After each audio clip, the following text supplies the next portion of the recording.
Hi kids, I'm Dr. Macclevoid.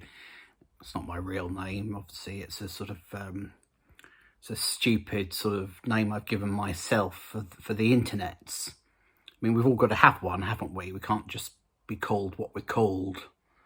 We have to invent something silly to sort of vouchsafe our fan community credentials. So Dr. Macclevoid, that's what I've come up with. So I'd appreciate it if you'd call me that and not my real name, which is Ed. So, hello. Now look, I've resisted doing this for a very long time. I didn't really want to become one of these sort of online YouTube cultural commentators who, pontificates on franchise material, although I've already done it. I've already, put some Doctor Who videos up and so on. I've never talked about, on video at least, about my first love, which of course is Star Trek. You may have heard of it, Star Trek. It's a sort of show set in space, in a space navy. It's been going a long time now. That's a show that I've always been very fond of, and indeed you can read my reviews of new episodes of Star Trek on my blog, Opinionoid. A link to which is in the biographical material that one can add to these videos. Anyway, you'll be able to link to it if you so desire. So why am I here today? Why am I talking to you? Why the likes of you? I'll tell you why. It's because I've been moved to do it, to get in touch with you all, so that I can add my 2 cents or 2 pence if you're in the UK worth to a debate about something that's happening now in the fandom community, the geek sphere, if you will, a schism. Yes, that's right, I said schism, that's developing between one section of fans. We'll call them we'll just call them fans, and another section of fans, we'll call them the cynics, the doom mongers, those who represent what I call the economy of grievance. That is, that they get lots of clicks and likes and views on the YouTubes by putting up videos that say that everything is shit. That's right, everything's terrible. That content is crud, and they talk about it in a sort of unreconstructed, one-note, thudderingly literal kind of way, and that's their shtick, and they make money from that because it gets lots of subscribers, the kind that I'm never going to enjoy, I can promise you. And they make money. They monetize their channel. Now, there's absolutely no danger that my channel's ever going to get monetized. In fact, you could be my only viewer, and thank you for showing up. But why am I here? Again, just to bring us back, pull you back to the beginning of the conversation. I'll tell you why. Because like many of you, I've been watching very closely the latest season of Star Trek Picard, which, for those of you who don't know, and if you've clicked on this video you probably already do know, is the 3rd season of the follow-up to Star Trek The Next Generation, starring Patrick Stewart in the titular role. The first 2 seasons of this show were a calamity, a disaster, something to be regretted and forgotten. Star Trek written by people with no intuitive understanding of the material, and indeed no interest in the material, and for an imaginary audience of people like themselves, that is to say, people with an IQ of about 86 on average. And the show was terrible until then. Then Alex Kurtzman, who, as you know, is the owner of Secret Hideout, the production company that makes Star Trek on behalf of Paramount, formerly CBS, he stepped away to pursue other projects which were terrible and which none of us want to discuss. And he left in charge of Star Trek Picard a man called Terry Matalas. And Terry Matalas worked on the shows like 12 Monkeys. In fact, that could be it. I don't really know anything else he's worked on. Well, he did work on Star Trek back in the day, what we'll call real Star Trek, you know, prior to 2005. So he's got a bit of a Star Trek pedigree. He was brought on board. He's the showrunner of Star Trek Picard Season 3. And it's a season of Picard which has been pretty good. It, you know, did what Picard should have done from the outset. It brought the whole crew of TNG back together so that they could bounce off one another and share screen time in a long-form format that allows each character to be developed and have their own character moments, something that was denied to them in those 4 wretched TNG movies which were aimed at a broad general audience of people who forgot them moments after having viewed them. So Star Trek Picard Season 3 is pretty good. It's not perfect. It's if you've read my reviews, you know what I think. It's relies a little bit too much on its sort of postmodern form of storytelling. It's very, very nostalgia driven, which, you know, the writers will tell you is a copper-bottom necessity because it's a show about a character looking back at the end of his life and sort of, you know, and so on. Have they got the balance right between telling a new story and telling a story which is essentially a riff on pre-existing stories and iconography? Probably not. I think it's a bit too heavily weighed in favour of nostalgia and things that we recognise and so on.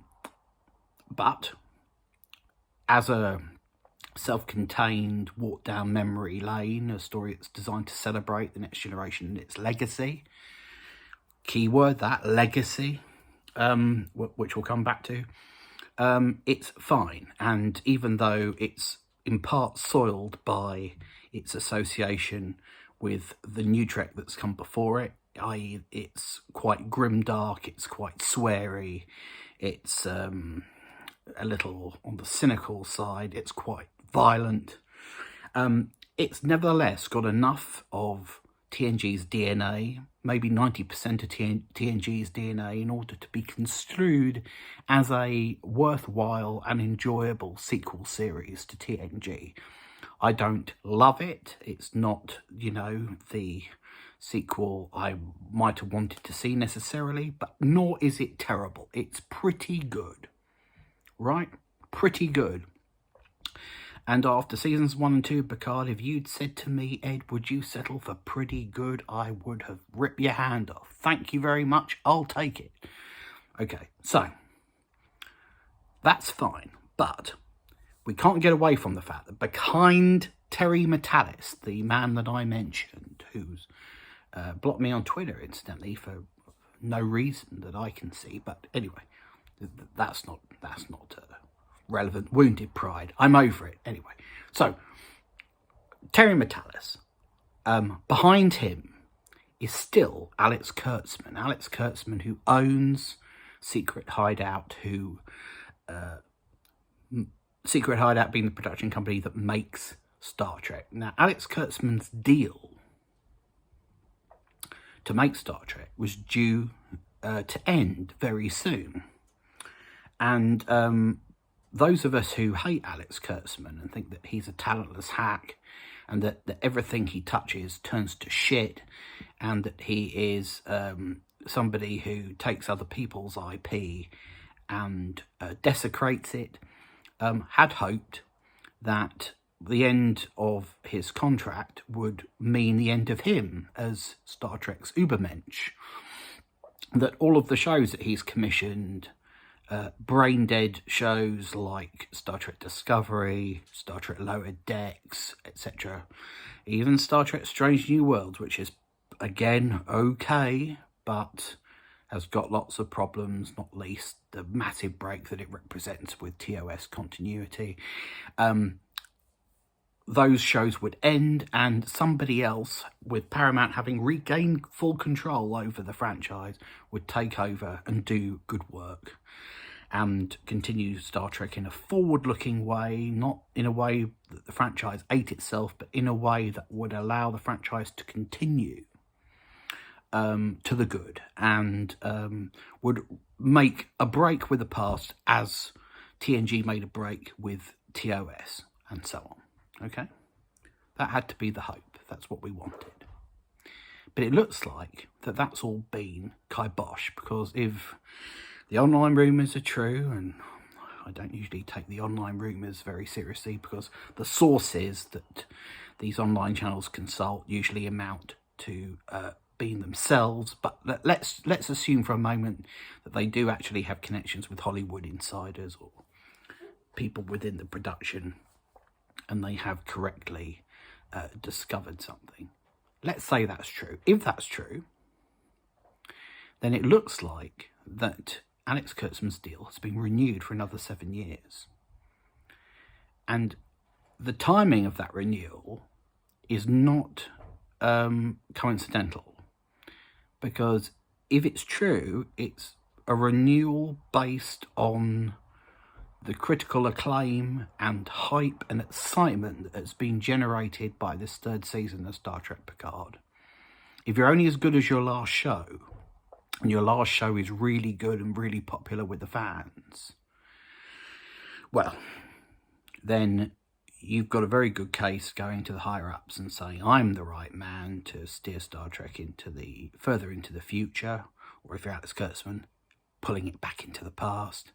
Can I have another 7 years, please? And Paramount have apparently said yes.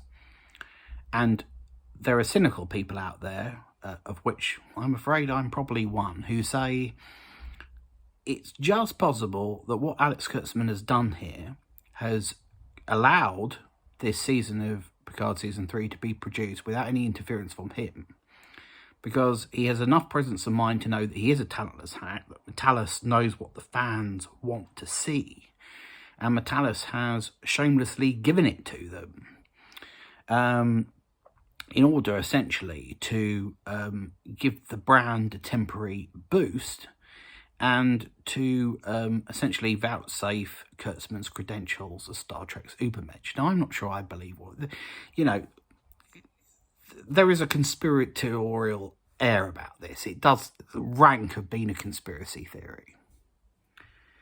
But if it is the case that Paramount have renewed Alex Kurtzman's deal on the strength of Star Trek Picard Season 3, on the assumption that the franchise is going in a bold new direction, and that consequently the future looks rosy under his stewardship, well, not only would that be a monumental act of stupidity, sheer fucking hubris, you might say, to coin a phrase popularised in the first season of Picard, but it would also be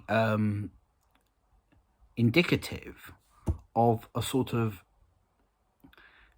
culture online where it's all very reactive, knee-jerk. The execs don't watch the shows themselves, but they do read Twitter.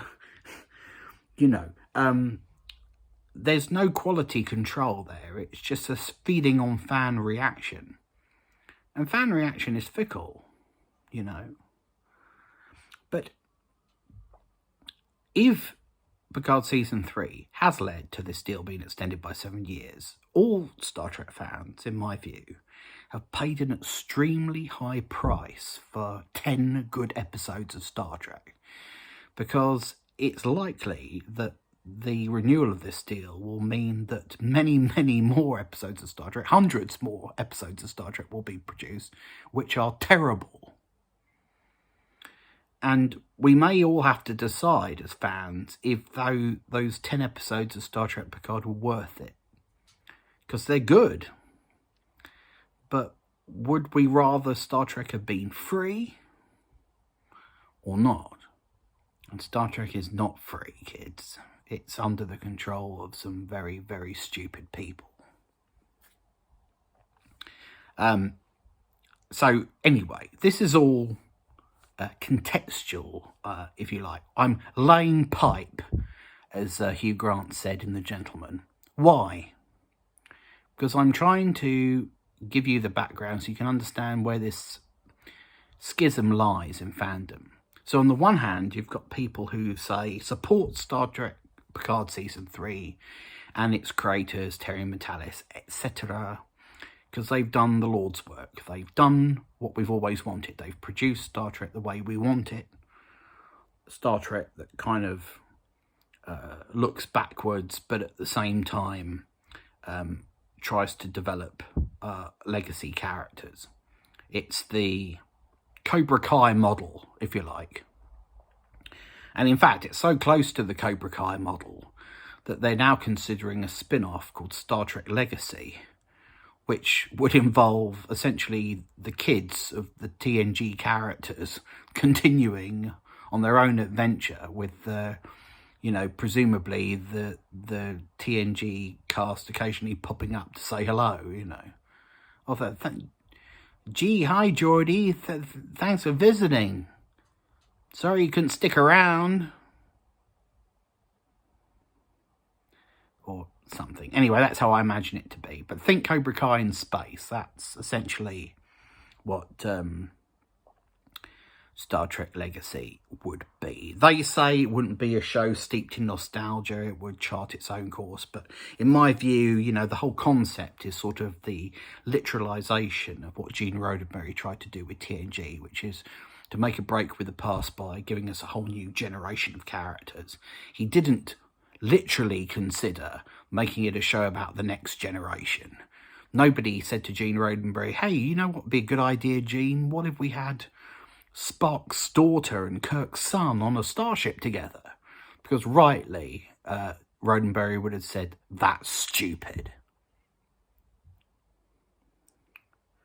But apparently that's what's now being seriously considered. So there are those people who, like Robert Meyer Burnett, for example, a voice of moderation and reason, usually very learned and informed Star Trek fan and cultural commentator and filmmaker, as he likes to remind us. He made Free Enterprise with The Shat. Robert Meyer Burnett is fully on board for more Terry Matalas related Star Trek. Consequences and Cost be damned. He's become quite friendly with Terry Matalas and the writing team of Star Trek Picard Season 3. Has that compromised his objectivity? Has he traded his objectivity for access? Only he knows. He's not saying anything outlandish or unusual. He's championing Trek as he thinks it should be, to the quality that he thinks it should aspire. I fully respect that. But at the same time, he does appear to be downplaying, or at least not be prepared to talk about in any great depth, the cost that might be associated with the success of Picard Season 3. In other words, if we all watch Picard Season 3, have we inadvertently given Alex Kurtzman 7 more years at the helm of Star Trek? Is it already too late, as rumours suggest? Has the deal already been done? If it hasn't already been done, it certainly shouldn't be done, and we should be campaigning to stop it, not for more Star Trek from Terry Matalas and co. They can come back when Star Trek is back in the hands of Paramount without Secret Hideout. Then Paramount, presumably, would be free to hire them to do whatever. And I would be perfectly fine with that, and so would you, because you would know that whatever show they made was not mired by association with Kurtzman and was not required to connect to other Kurtzman Trek and so on. On the other hand, you've got people like Doomcock. Who's Doomcock, you ask? Well, Doomcock is a character that appears in videos like this one, cultural commentary. I suppose I'm a character, aren't I? After all, I have an assumed name. But what he does is he dresses up like a character in a B movie and from behind his mask talks about shows in a sort of very heightened and excitable way, and that's his shtick, and it's a bit boring. I have to admit I haven't watched many of his videos. You know, I'm not really interested in what he thinks or what he has to say, so I haven't bothered. But he makes the point, and I only know this secondhand through, because having studied the argument on the Twitter, that watching Picard Season 3 is too high a price to pay, and that Kurtzman et al. Must be stopped at all costs. And if that means that Star Trek has to come off the air for a little while and regroup and be taken back into the hands of its owners, and if that means that nobody sees all the good work that Terry Matalas has done, etc., who blocked me on Twitter, but I don't like to talk about that. I'm completely over it. I'm not in any way embittered or upset by it. If that's the case, then so be it. It's a small price to pay for Star Trek's release. Doomcock has gone a bit further than that. He's accused anybody who likes Star Trek Picard Season 3 of being an imbecile, because he says essentially we're helping bad people to do bad things. We're being naive, you know.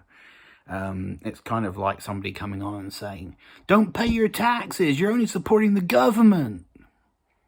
Well, you know, that's true, in a way. But you should pay your taxes, incidentally. But, you know, it's one of those sort of anti-establishment ideas that is so extreme in character that there's no sort of reneging, there's no stepping back from it. Doomcock's taken an extremist position which he can't step back from, not without breaking character, not without disappointing his fans who, like I said, get off on grievance. You can't run a channel on that basis and then suddenly become a moderate voice or a nuanced voice, because that doesn't generate the interest that you're after. So this is the schism. The Burnetts on one side, the Doomcocks on the other. Who's right? Well, I'll tell you if you let me. The answer is they may both be right, a little bit, because this is a nuanced argument. Should Terry Matalas be rewarded for creating a Star Trek show that people like? Well,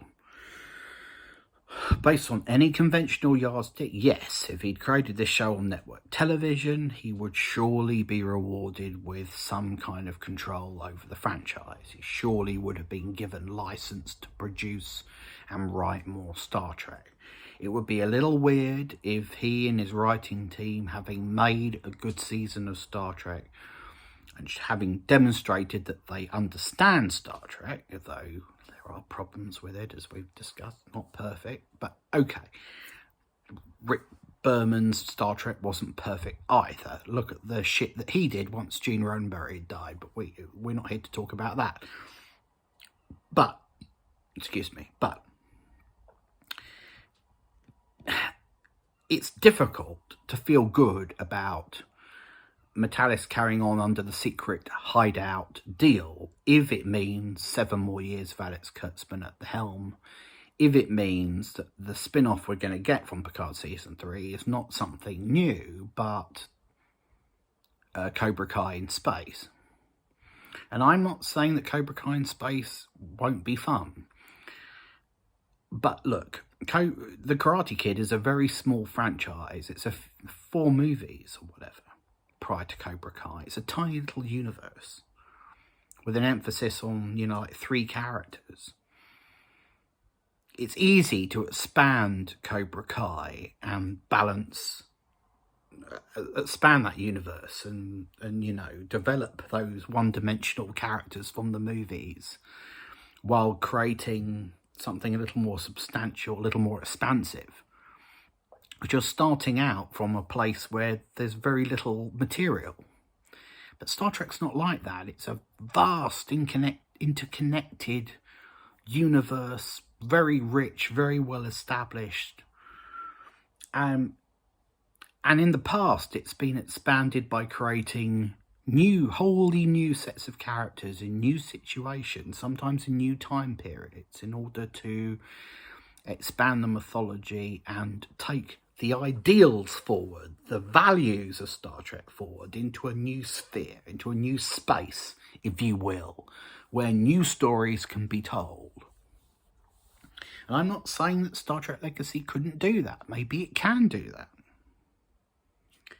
But it feels to me like shrinkage. It feels to me like if you make the show about the Star Trek kids, the universe gets a little bit smaller, and the universe starts to eat itself, and it starts to refer to itself too much. I mean, those of us who hate Lower Decks hate it because it's nothing but self-reflexive, self-referential bullshit with a wit level of a 13-year-old. The kind of shit that we used to joke about in the playground when we were teens in the 90s, you know. Wouldn't it be funny if somebody walked in on Wesley masturbating? Well, it's funny for about like half a second, but you wouldn't actually want to see it on screen. You wouldn't actually want it to be in a Star Trek show.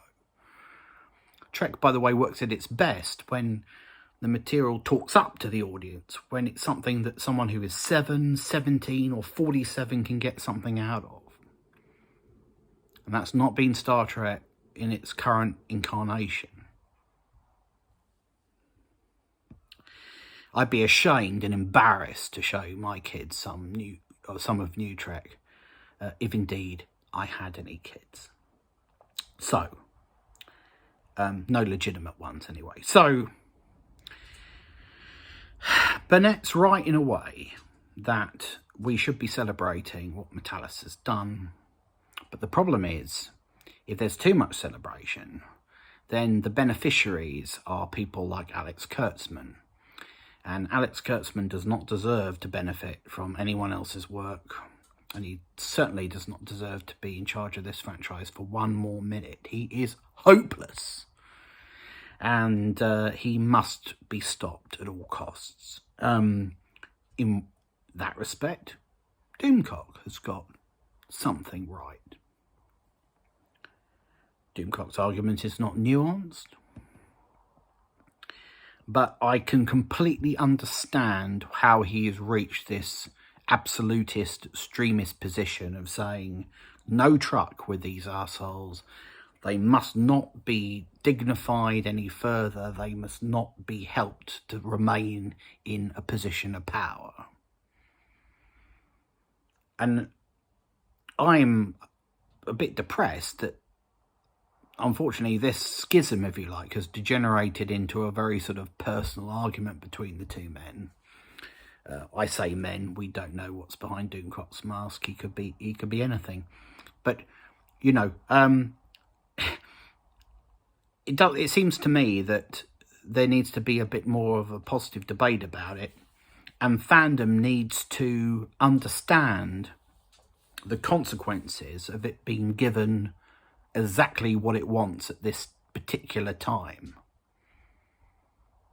You know? You can't always get what you want, said the Rolling Stones. But if you try sometimes, you'll find you get what you need. And maybe what we need at the moment is for Star Trek to come off the air and for Secret Hideout's deal to be, to run out, to lapse, so that one day, hopefully soon, Star Trek can come back with a set of people that understand it, who are literate and intelligent and forward-looking, who understand that, you know, you don't build the fandom up simply by riffing on the past. That you have to, as TNG did, provide something new that respects the past and acknowledges it and is at one with that continuity, but also fresh and its own thing. pray God that's what will happen eventually.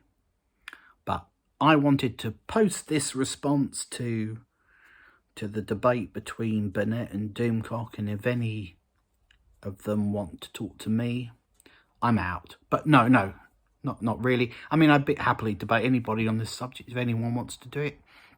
What do you think? Tell me in the YouTube comments and shit. Isn't that what people say on these sorts of channels? Tell me in the comments. I won't reply, but I'll read them. Anyway, I suppose that's it, really. Thanks for listening. The Doctor is out.